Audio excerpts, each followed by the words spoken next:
What is up, ladies and gents? Today I'm gonna show you how to build a drum machine in Reaper only using stock plugins. So there are probably two methods for writing beats, creating a drum machine or drums in any DAW. Method number one would be to simply drag the audio files into your session and set the BPM and start writing, right? Now that's all good and dandy. I've done it a couple of times. The problem is if you wanna change the BPM, right? Because the audio tracks just stay there where they are, even if you change the BPM. Now the second method would be to use a sampler and trigger it with MIDI notes. That way, if you write the MIDI track and you want to change the BPM, you can simply do so and the MIDI will adapt to the BPM. If you want to switch sounds, if you think the snare sounds like shit and you want to change it, no problem, just go to the sampler, change the snare sound, done. And that's what we're gonna do today. So first, we're going to create a very basic setup of kick, snare, and hi-hat. And then we have one channel that's going to be the main MIDI channel from which we're going to trigger each separate sampler. So I'm just going to go ahead and create the main MIDI channel, a kick, a snare, and a hi-hat. First of all, I'm going to create sends going from the main MIDI channel into each separate channel. The next step would be to add Reaper's built-in sampler or stock sampler per se, and that be the Rare Samplomatic 5000. And this lovely plugin is simply a sampler. So in here, I'm just gonna start by choosing my kick, which is just gonna be any of these. Let's see, Okay, let's go with this one.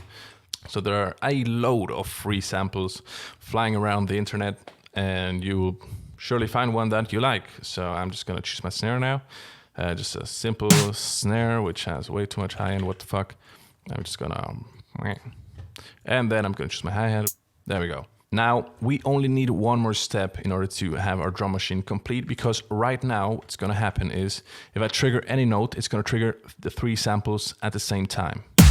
And that's not what I want. I wanna be able to trigger each sample or each element with a designated note. So in that case, what we're gonna do is the following.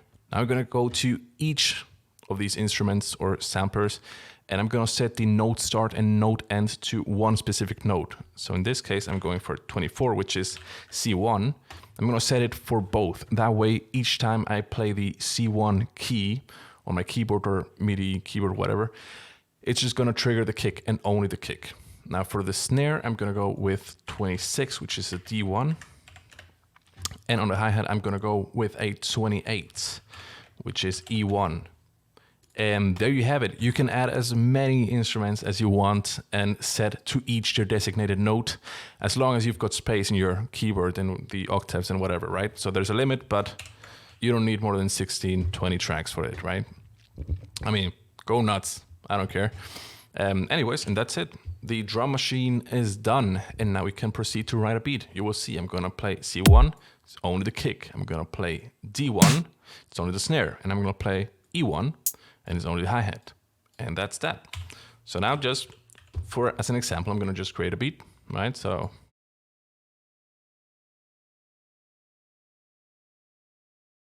and there we go, ladies and gents. I've got a very simple beat just to show you how this works, right? So I'm only triggering the MIDI from one channel, and the other ones are just my sends.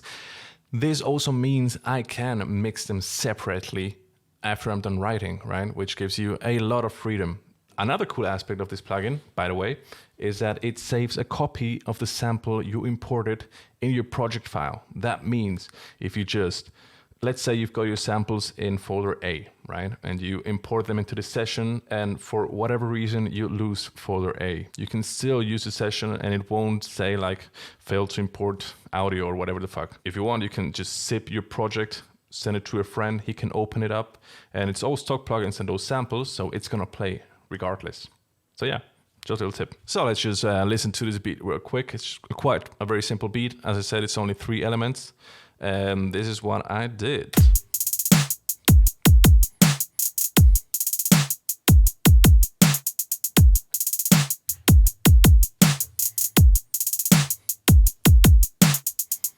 Anyways, ladies and gents, that was my quick and dirty video about creating a drum machine in Reaper only using stock plugins.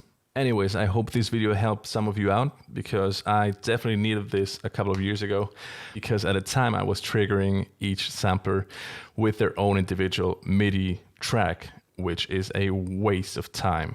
So yeah, this makes it a whole lot easier. And yeah, thanks for watching, guys. If you like this video, like, subscribe, share, whatever you want to do. It's all appreciated. And I'll see you folks next time. Cheers.